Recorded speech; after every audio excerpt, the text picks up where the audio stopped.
আজকে আরেকটা নতুন ভিডিও করার জন্য উপস্থাপন হয়েছি এবং এই ভিডিওটাও একটু ব্যতিক্রমধর্মী হবে।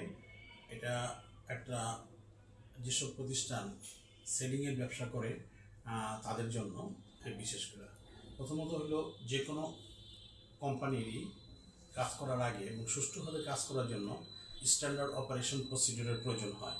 যদি স্ট্যান্ডার্ড অপারেশন প্রসিডিউর না থাকে তাহলে কর্মচারীরা কী গাইডলাইনে কাজ করবে, তাদের দায়িত্ব কী, তাদের রেসপন্সিবিলিটি কী, তাদের কী টাইম ফ্রেম, এইসব সম্বন্ধে অবগত থাকে না।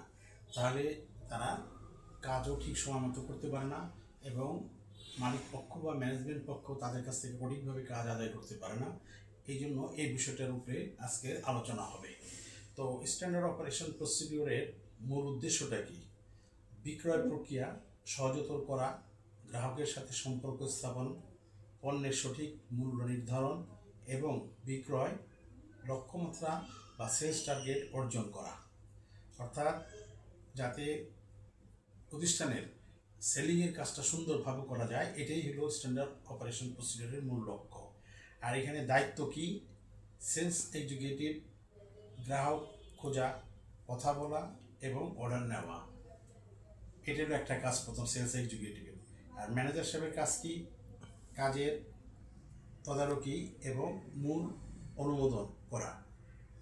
আর বিক্রয় প্রক্রিয়াটা কিভাবে হবে, মানে স্টেপস প্রসিডিউরটা কী হবে? লিড সংগ্রহ করা, সম্ভাব্য গ্রাহকের তালিকা তৈরি করা এবং এই যে সেলসম্যানরা মার্কেটে ঘুরবে তারা গ্রাহকের একটা লিস্ট তৈরি করবে এবং লিস্ট করে রেকর্ড রাখবে, তাদের সাথে যোগাযোগ করবে এবং কী করবে? যোগাযোগ ও মিটিং করবে, তাদের সাথে বসবে, মিটিং করবে, বার্গেনিং করবে এবং তাদের পণ্যটাকে তাদের কাছে বিক্রি করা যায় সেই চেষ্টা করবে। হয়তো এই বার্গেনিংয়ের সময় অনেক প্রশ্ন আসবে, হয়তো বলবে যে আপনাদের জিনিসের দামটা বেশি, কোম্পানির দাম কম, সেটা বলতেই পারে, কিন্তু আপনাকে হাইলাইট করতে হবে যে কীভাবে আপনার পণ্যটা দাম একটু বেশি হলেও ওই কম দামের পণ্যর চাইতে বেশি সার্ভিস দেবে এবং বেশি টেকসই হবে। তারপরে কি করতে হবে? পণ্য প্রদর্শন করতে হবে।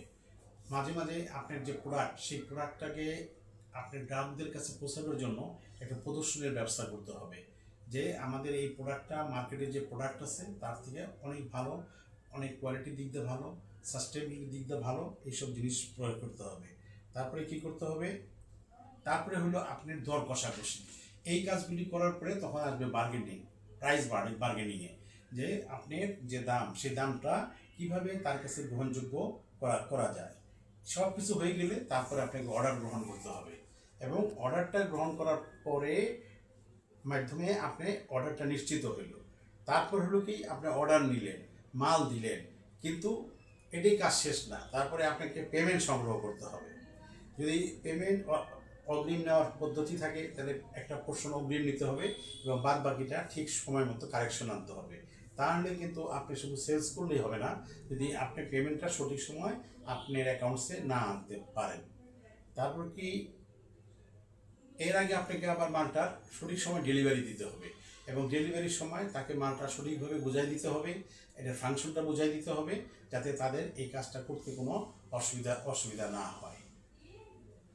তারপরে কি করতে হবে? এটার স্কোপটা কি? এটার স্কোপ অনেক, যে আপনি যদি স্ট্যান্ডার্ড অপারেশন প্রসিডিউর থাকে তাহলে আপনার প্রতিষ্ঠানের কাজটা সিস্টেম মতো হবে, কোনো প্রকার ল্যাক হবে না বা কোনো জায়গায় স্টপ হয়ে থাকবে না এবং ফলো আপ ভালো থাকবে। ফলো আপ যদি ভালো হয় তাহলে আপনার রেজাল্টও ভালো আসবে, আর উইদাউট ফলো আপ কোনো কিছুরই রেজাল্ট ভালো আসে না। এখন এই যে কাজগুলি বললাম আমি, এই কাজগুলি যদি একটা কোম্পানি, বিশেষ করে সেলিং কোম্পানিরা স্ট্যান্ডার্ড অপারেশন প্রসিডিউর তৈরি করে প্রত্যেকের কাজ একদম সেগ্রিগেট করে দেয়, কার কতটুকু কাজ, কি করবে, কিভাবে করবে, দেওয়া দেয়, তাহলে আপনার ফলো আপ ভালো হবে। আর সেই সাথে কোম্পানির একটা এমআইএস থাকতে হবে ভালো।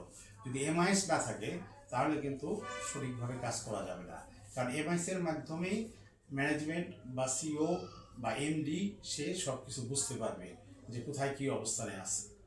এইভাবে যদি একটা সুন্দর স্ট্যান্ডার্ড অপারেশন প্রসিডিউর কোনো কোম্পানি করে নেয় তাহলে তাদের কাজ সুন্দর হবে।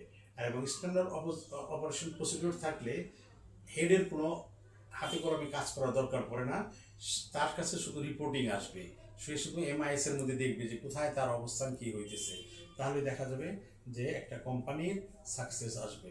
Thank you very much.